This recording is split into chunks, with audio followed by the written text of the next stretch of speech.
Welcome to News with a View, a Fat Cat production, hosted by John Acosta, me. It's April 13th, and this is episode 53. Not much going on. Yeah, well, that's not true. Plenty going on. What I'm going to discuss today, I'm going to try to keep this down to about 45 minutes, is, again, tomorrow, we'll see what happens with the stock market. Again, this is a very short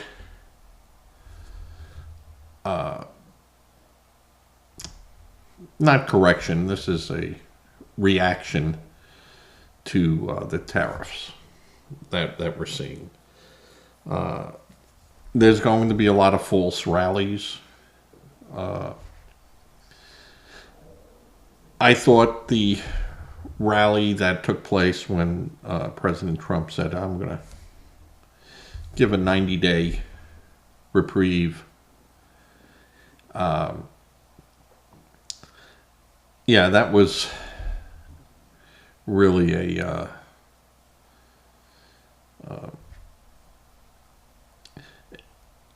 gouge of the stock market with people, institutional trading that bounced that all over the place. And then, of course, the next day you have your sell-offs, and then you have a little recovery, or it's not that bad of a drop. Though, now you're looking at a 1.8% drop is not being too bad. But all this happening, anyone who didn't see it coming, didn't understand what President Trump was going to do. And he said that from the beginning, that the trade, the deficit, and our overall country's expenses, it had to be corrected. Someone had to do it. And like I said, you have a toothache, it hurts real bad, you go to the dentist, it hurts a little bit more, might even hurt a little bit worse. But then the next day, it's not too bad. By the second day, it's all right. It's a lot better. And 3 or 4 days later, you're back to normal and everything is fine. The pain is gone. The corrections that are going to take place, they have to happen.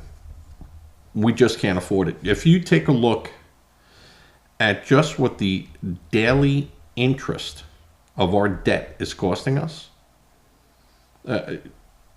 anyone sitting there would go, this just can't continue. You can't keep paying this interest.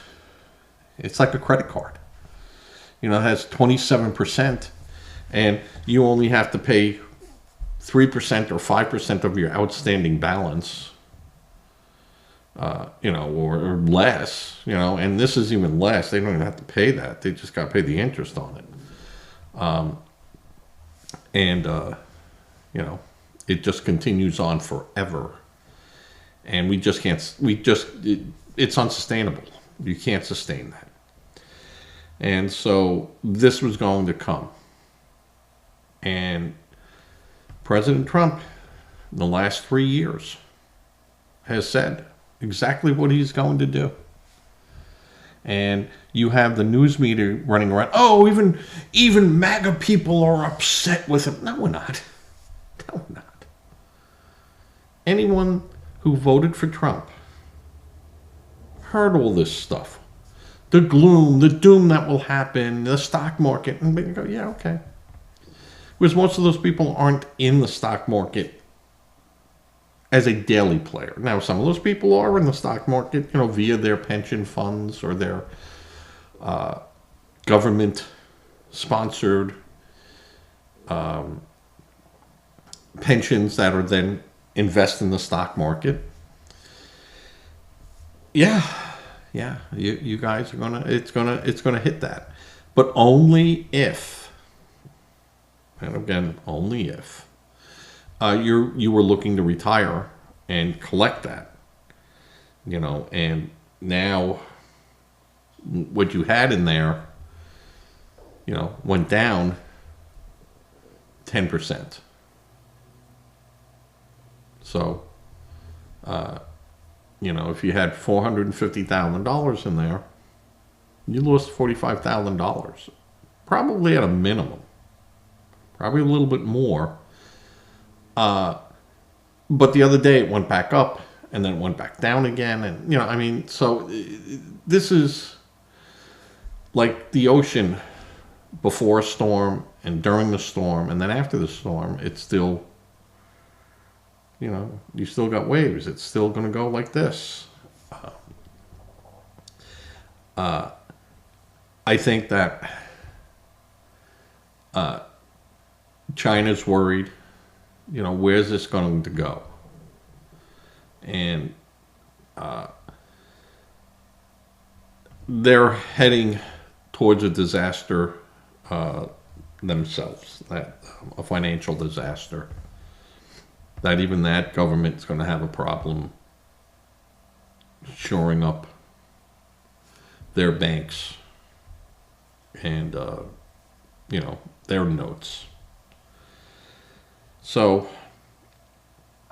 you had a government during the last 4 years that I said and was purposely trying to destroy this country economically so that they could step in and be all powerful, control everything. And you now have a government in place that wants to control things, but wants economic, stability. And when I say they want to control things, they want to control the spending. They want to control who we give our money to, how we give them that money, and what's in it for us. I don't think that's asking too much. I mean, some things you're just going to give because you got to help them. And we don't, but we do. But there was a lot of money that was being sent back to sniffling, but that's the pollen here. You have a lot of money being tossed around that, what I always call dark money.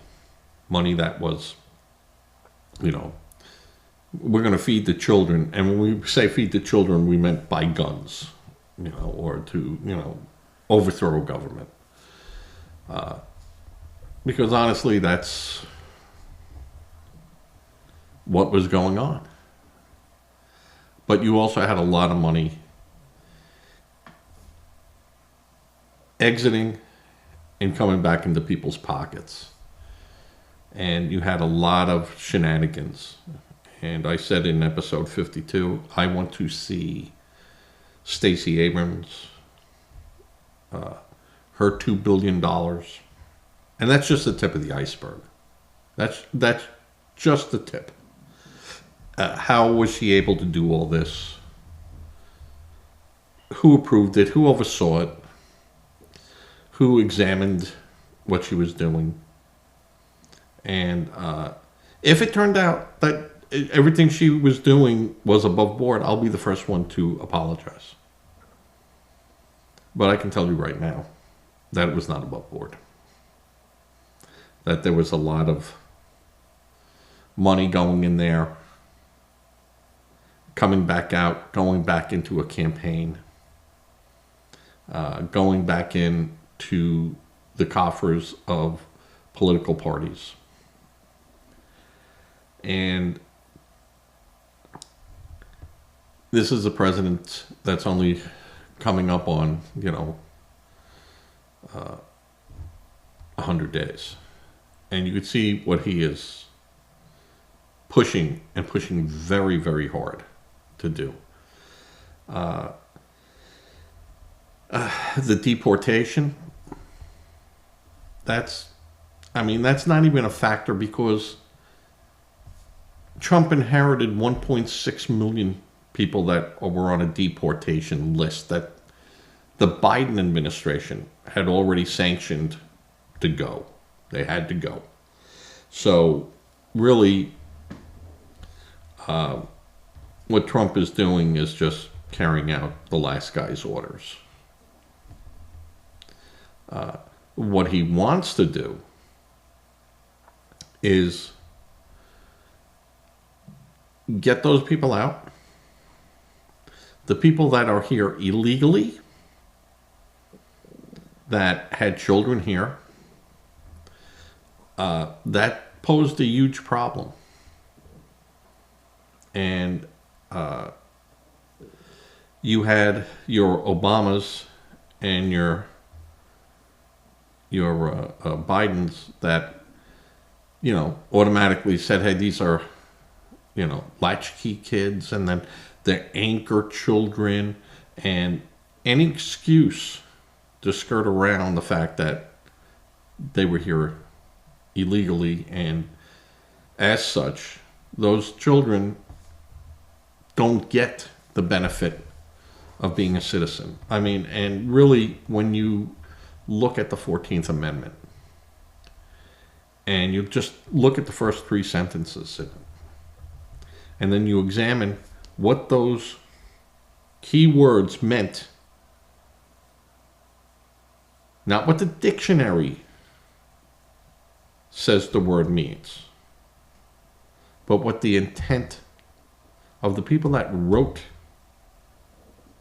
that 14th Amendment said it was. That's the difference between, that's why Bill Clinton could argue what if means and what is and it and all these things, because in the general public they mean one thing.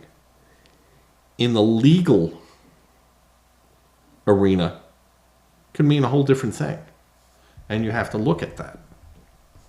And Bill Clinton had some very, he was a smart guy, Hillary even smarter, but they were legal eagles and legal beagles. They knew how to play it. And so did Trump's lawyers. And that's why he's not appealing a jail sentence. He's appealing his felony convictions, which, were totally, unbelievably prosecuted. I want to use the word persecuted. Yeah. Let the legal actions take their course. And as far as the 14th Amendment, I think that is such an easy lift that the Democrats are so worried about that. That, they know of all the things Trump is having legal challenges inside, or will have inside the Supreme Court. The 14th Amendment issue, that's a slam dunk. When you push 5 of the 9 robes hard enough, they're going to have to conclude that this is what those words meant during those times. And this is how it needs, and they're going to make a ruling. And now I understand that. What do you do?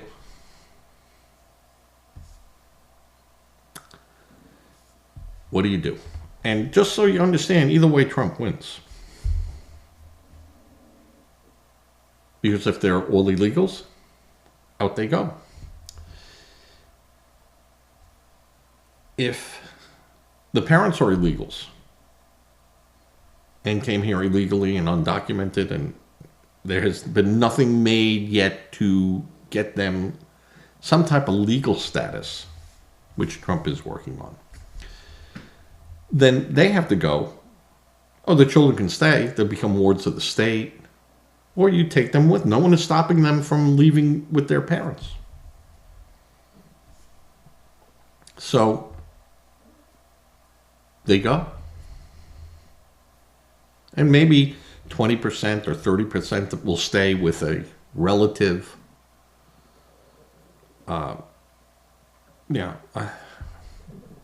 Maybe. Don't know. But either way, Trump wins. And then now the precedent is there. And I guarantee you it will take years, generations, to turn that around. If the robes agree with Trump on the 14th Amendment issue. It's a great issue. It really was a no-brainer. And the courts did make decisions on that in the past. There are decisions made on the 14th Amendment. But the difference between what will happen in, with Roe v. Wade, the abortion issue, is that the topic was never addressed in the Constitution to begin with. So that was an easy one for the courts to go, no, the privacy, no. That had nothing to do with abortion or anything else. So that was an easy thing for this court to set straight. The 14th Amendment absolutely speaks about birthright. But it's, people are reading it in today's language, not of yesterday's language. And the Constitution can be argued is a rock that is chiseled in stone, and that is it. And then you have the other side that says, no, the Constitution is a living, breathing entity. And as such, can be, this is what it meant yesterday, but we could redefine that word today. And I said they have no problem calling the Constitution a living, breathing entity, and then saying the murder of a fetus is perfectly okay. Well, they're two different things. Well, so were those words. We're two different things. So, pick your argument. And that was, with that, and I went off the economy. But the economy will recover, folks. It always has. And this will not take years. I think, the problem with a punch for punch fight is that, at some point both fighters get tired, arms, the blows just aren't hitting the way they did. And, someone throws in the towel. In this case, it won't be throwing in the towel. They'll just go, we got to stop hitting one another. This isn't going to work. Okay, can we at least pause? They sound the bell, and you have, minutes off to the side in your, you know, in the arena. You go to your side of the ring, and you rest. And I think that is what's going to happen here. And you'll have friendly countries to China and friendly countries to the United States, who are friends with China and friends with us, and go, hey, fellas, And the perfect example of something like that happening is Bill Maher sitting down with President Trump. Now, of course, Bill Maher is a comedian. He's not making any deals. He's not trying to legislate laws or anything like that. He's a comedian. But if he could sit down and have a civil conversation with the president, let that be as an example that you can be very critical of someone out in the public arena and still sit down with them. And you could have said terrible things about each other and still sit down and even laugh about some of those things. I'm not a fan of Alec Baldwin. I mean, he's a good actor, and that's all I know of him, other than his political, his political sides. But one of the SNL skits that he did in Trump's first term was Alec Baldwin playing President Trump and sitting in bed having a piece of cake about the size of a cinder block and eating it and stuff, and really that was hysterical, and nothing wrong with that. Nothing wrong with joking and saying funny things, funny habits. They did it with Gerald Ford. He fell down, and Jimmy Carter was always with peanuts, and his brother Billy and his sister. It was always something going on with them, and they would make fun. And, that's just the way it works out. But in the last few years, the media has really, really gotten dangerous in inciting people and dropping innuendos and just really outright lying, thinking that they could get away with it. I mean, Adam Schiff, he was censured for lying, and yet gets elected as a senator. And now is starting all this stuff again. I'm going to impeach him. I'm going to do this. Now I'm a senator, and we can, We're tired of that. We're tired of that coming to the table. And I understand why it came to the table. Because when they went after Bill Clinton,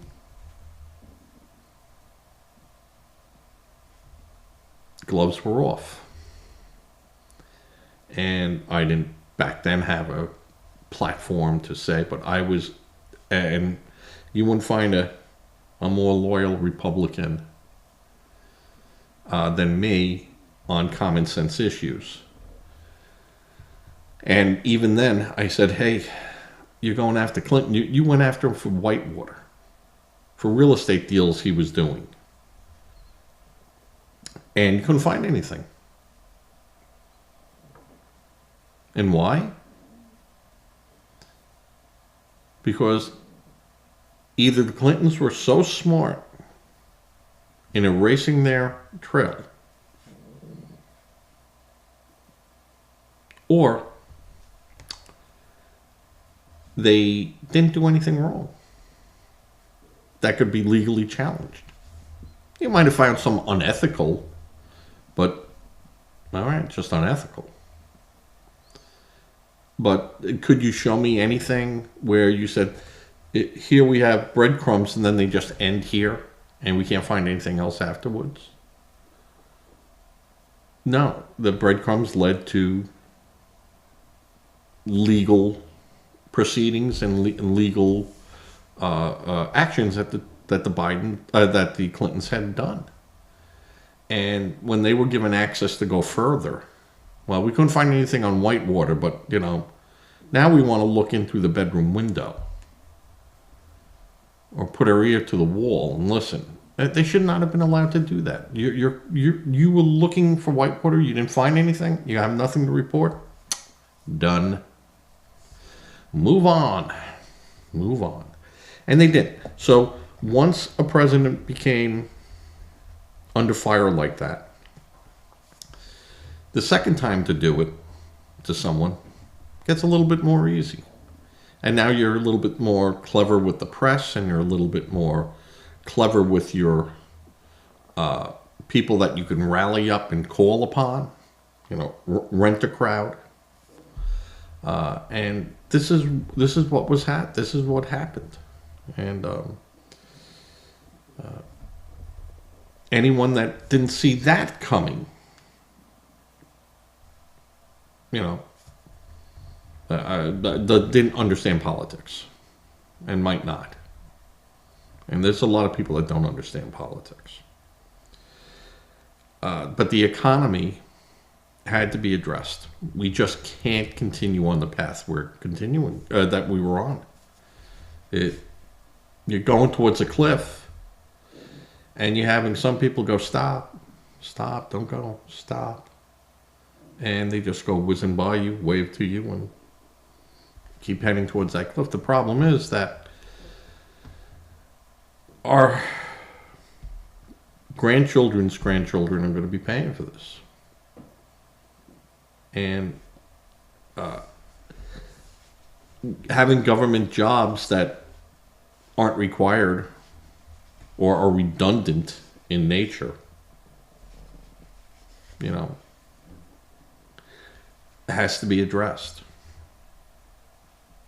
Because if you have in each branch of government someone that's in charge of paper clips, well, you have 7 or 8 of these big organizations. Maybe you only need 2 people out of those 7 people that can manage the paper clips in all the agencies. And you have a central paperclip, division. And then you could say, well, if they're doing paper clips, why can't they do rubber bands? And I'm talking like office supplies and things like that. So you can definitely find places to trim down. I mean, Chucky Schumer has already said, and admitted, yes, we know that there's a lot of fat in government, but this could be cut down a little bit easier. And being a labor guy, I can get that. The problem is that the Democrats can't be trusted. They just can't be trusted. And I'm sure even on the Republican side sitting with Trump, and Trump goes, I want to see 30,000 people go from this agency. And I'm sure there were people going, President Trump, I agree with you. But why do you say 30? Why not we not do 10 now, 10 months from now, and then 6 months from then, another 10, And we see how the first 10, how the reaction goes with the efficiency and running of those agencies go. And then we can proceed, again. And Trump probably said no. Because I know if I do 10, they will fight me. I'll never be able to do another 10. It just won't happen. But right now, I can do 30.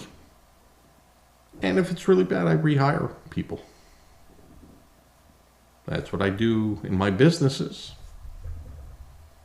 And, except for some very few people. And, that can't, then it isn't like they're non-replaceable. And anyone can be replaced. That's why you have a vice president, Speaker of the House, and everything else, because you have to be prepared for the worst. And government, I'd like to say prepares for the worst, but they really don't. It's just a self-feeding machine that not only prints the money, doles it out, and then takes it back. And, like a casino, the house always wins. It's the way it goes. But in Trump's case, he's saying, no, I'm going to cut to 30. I want 30 from them. I want 20 from them. I want 20 from boom, boom, boom. Well, I'm not getting a rough from that guy. Get him out. And then when things start going south, then he goes, hey, whoa. Hey, this guy isn't, we could all lose our phony baloney jobs. That's the way that works. Biden inflated the coffers of the federal government to show job growth. And that's what he did. He put his thumb on the scale. He put his thumb on the scale. And, look, best economy ever. Look at my employment, because he hired them all into federal jobs. Very few private sector jobs, went up 31%. And when you start really playing with the books this way,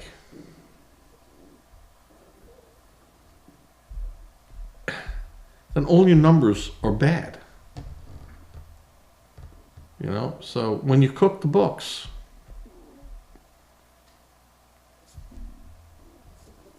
everything, and the bottom line number has to be bad too. And this will all come out, and it's coming out. It's coming out. The media will fight it. The Democrats, some Republicans, will be fighting this tooth and nail, because they know that they're going to be in trouble. And I think you have a lot of these people who are looking at it, and do you think if you go to the president and go, all right, how do you need me to play ball? And Trump will look at some of these people and go, you play ball. I'll see what I can do. And they'll play ball. You see the governor of Michigan getting on board. Fetterman out of Pennsylvania wasn't on board, but he wasn't fighting it. He was saying, just have an election, let it run out. Whoever wins, wins, and, we work and, we'll get there. And all this name calling and all this, lying, it's going to come back to you. And he warned his people. He warned his party. Yeah, don't do this. This is not the way to go. And he was right. And I think he's getting a lot of heat. And I think the guy makes a lot of sense. I'd say 95% of the things that he says I can get on board with because it's common sense. He's right. Facts are facts. And, now you have Chris Cuomo gone from CNN and everything on his own show questioning whether or not Trump's inside people leaked this information on the halting of 90 days on the tariffs, and which then brought the market all the way up. And some of these people had made very savvy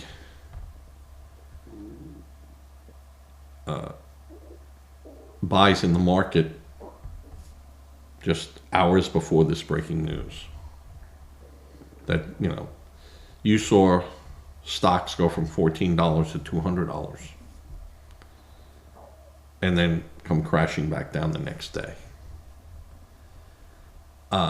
Yeah. I mean, you just don't expect that. That's not normal. Some of this stuff isn't normal. And some of the trading is normal because it's institutionalized trading and they trade in huge numbers. And it can sway the S&P and the Dow and the NASDAQ. But this is normal stuff. But then you had some individual investors making moves that you might want to look at and question. How'd they know to do that? Show me what the market indicators, and, some of these people need to be questioned. What made you buy that stock that particular day and then sell it the next day? Or buy it the same day and sell it the same day? Where I don't see you trading in that fashion. That's not a normal thing for you. Just give me a rationale. I'm asking for a rationale. I saw something that looked good. Where'd you see it? Do it on your computer? Let's see. We'll look to see if you looked at it. And if you looked at it and punched up numbers, we might be able to get there and go, well, you made a good guess. I don't know if I'd keep doing it that way, but bravo, you made a lot of money.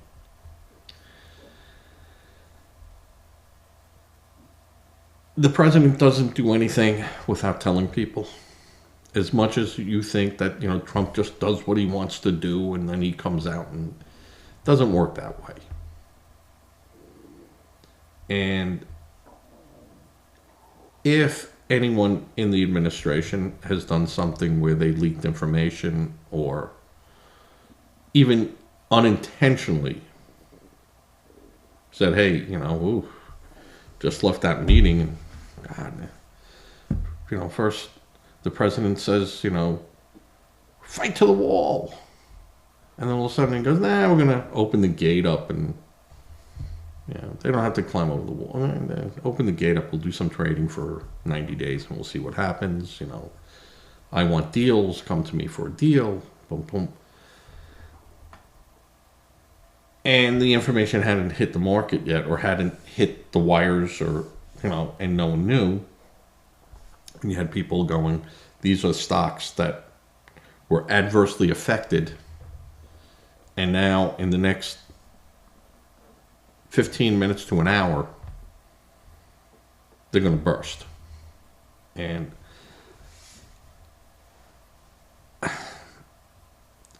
that is to me, that's suspicious. it's suspicious.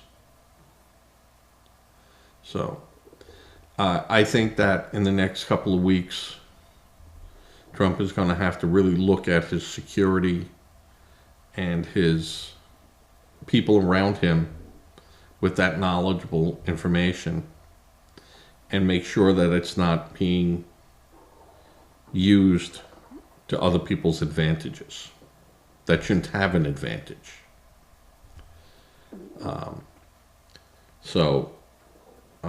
If he spoke to people in the Congresses to say, hey, this is what I'm going to do. I hear you screaming, I hear you crying, I hear blah, blah, blah. This is what I'm going to do. And then all of a sudden those people's and their little fringe groups start buying stocks like that.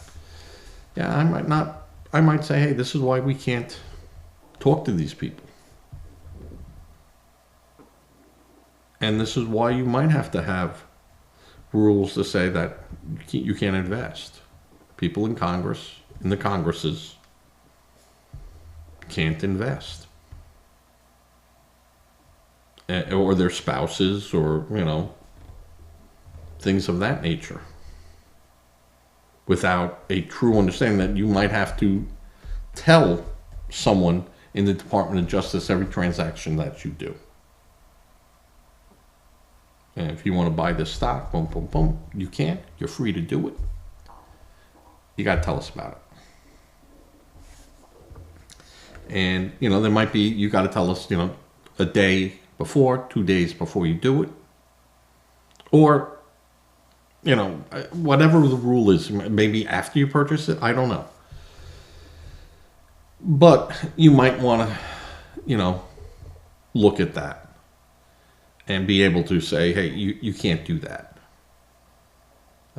Spouses and adult children of Congress people, a brother, sister, they might not be able to do that without, saying, hey, you have to notify these people. If you don't, you can get in trouble. And so, you're not being stopped. You just have to preemptively inform them that I'm buying the stock, or I just put an order in for a stock, and boom, boom, boom. And at least it's on their radar to see, and they can go through it. They can look at it and make a decision on whether or not that was of a good action. So I'm just looking to make sure I'm not running over my allotted time. This is pretty good. This is about 38 minutes so far, 40 minutes, so I'm going to be wrapping it up. But the economy is fine. There will be some pain at the cash registers that, the president had said before that it was not his, thing to do, and well, I don't want to do this. And now you look back and you're going to say, hey, this is costing me more money. You told me it wasn't going to cost me money. I was going to lower prices. And again, President's reply will be, sometimes you have to take medicine when you're really sick. That makes you feel even worse. But you'll get better. It's going to be very hard for a lot of people to swallow. But we knew this going in. Anyone that was a Trump supporter knew this going in. And I think the fact that Trump is getting, still with everything, a pretty good approval rating speaks volumes. And I think this really upsets the Democrats who know that they have a midterm election coming up that is do or die. It is do or die for them. If they lose, and if it was held tomorrow, they would lose, that could set them back 10 years.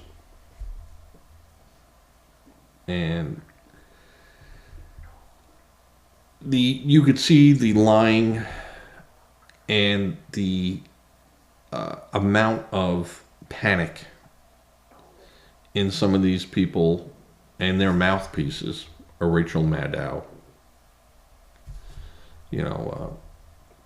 Not so much Chris Cuomo anymore because, or Dodd or, Don Lemon, they're gone. They have a small little podcast and that's it.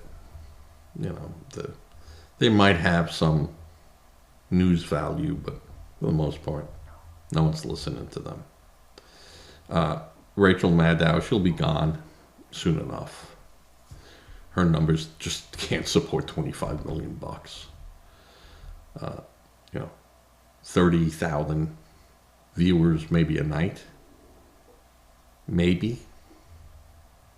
So, even if those numbers were 50 or 60,000, the networks would be going, this is a stinker. There's got to be a clause in her contract that says when it falls down below a certain number for X amount of time periods in the ratings, we can yank that contract. And there's a buyout clause, and off you go, and we just fill that with a new show. That's what I think will happen, to her. I think the views numbers are down. Everything's down. And people are realizing that this is not a place for them to be, and that there's a different market taste, and they're going to start looking at that probably October, November. The media will know what's going to happen during the midterms. They'll have a good taste and they'll have a good feeling, and you'll have some very strong people running, and you'll have some other people that are going to get slaughtered. We shall see. We shall see. But I think right now, if you were to take that temperature of the people right now, the Democrats would lose even more.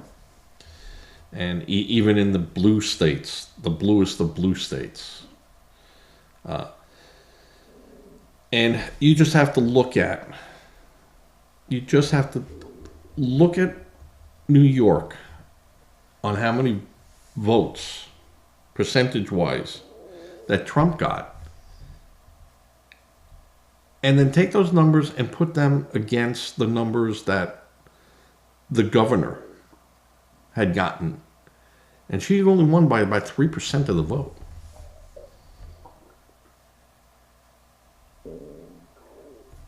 And I think that New York is slipping red. I think parts of California will be slipping red. But for the most part, California is going to be a blue state.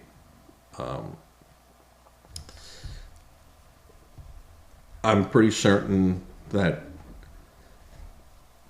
what you saw in this election is what you'll see in the next election,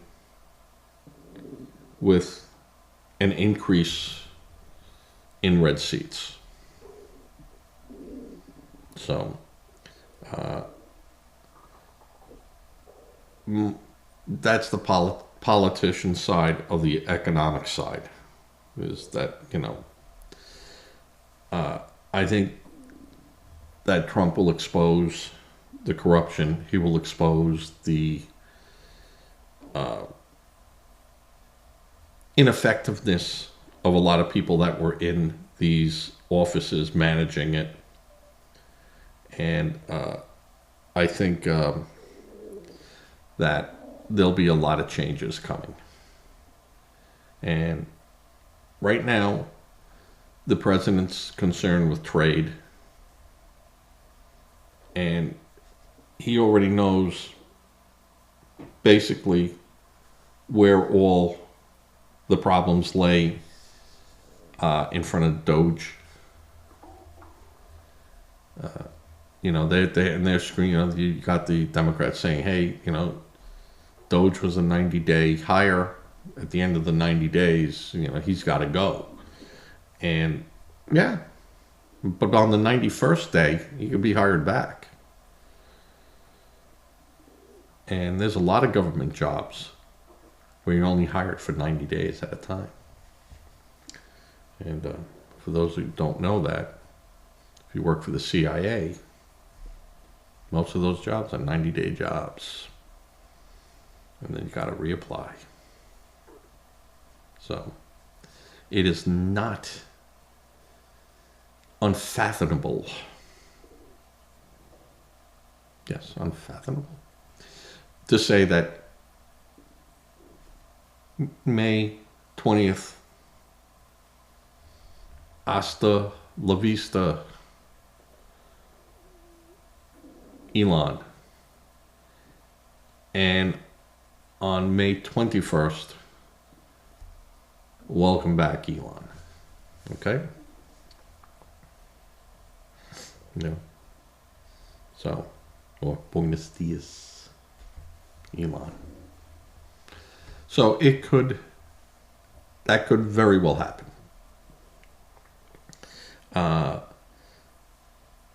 The economy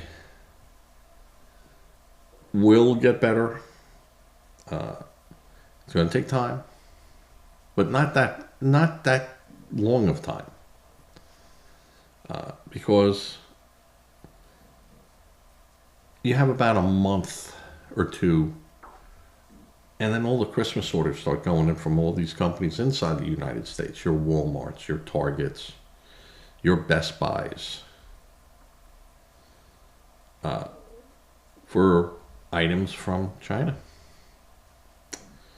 And if there's any questions about, hey, now that TV set's going to be $900, and 2 months ago it was $300. Well, I'm going to wait till it's $300. I'm not going to, I have bought 3 TV sets, so I'll take the one out of the den, I'll put it in the living room.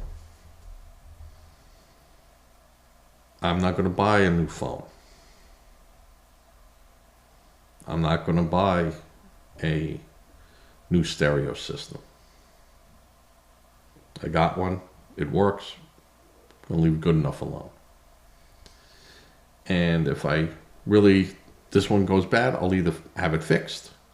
I'll go on Marketplace or Craigslist or eBay, and I'll buy one there. And America will get over it. China, on the other hand, might not. So, China, I know you watch everything. If you're watching this, sit down with Trump, make a deal. Make a deal. Play nice. I realize, you were thinking, well, we were playing nice because we were stepping all over you and you were allowing us to do it. Now we're not. And yeah, we might have to pay the price for it. But you know what?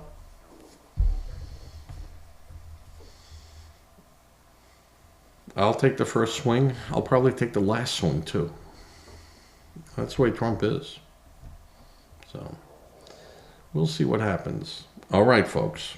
I know I think it was episode 46, I said I was going to be doing a look at crime and how things were reported in 2016 and then how they were reported in 2020 and further, and what crimes were no longer classified as being reportable to the FBI and why crime rates have gone down.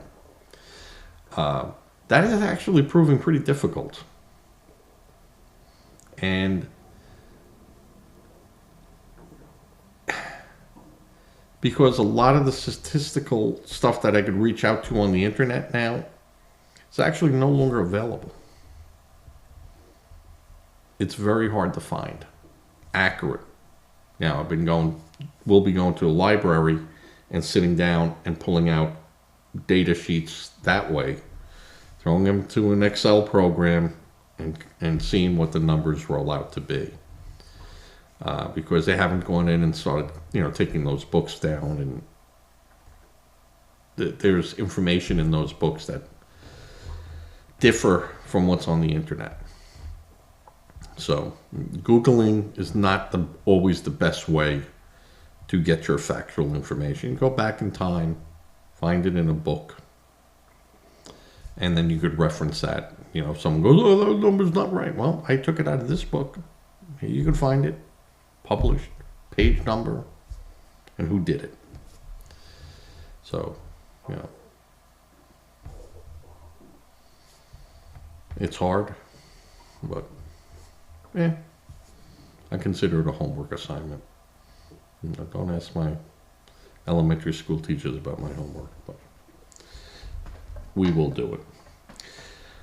All right, with that, I'm going to say good night. I'll have this show up probably after 11 p.m. tonight on the 13th. It will probably show up on the 14th and the 13th, episode 53. And everyone say prayer. Prayers work. Always, if you can donate money to a charity of your choice, do it. If you can't, buy 3 or 4 extra cans of something that's on sale and donate it at a food bank. A lot of churches here have food banks, and we haven't done that. We give money to charities, but I was telling wifey, I said the next time we go to not a Costco, because you're buying industrial size,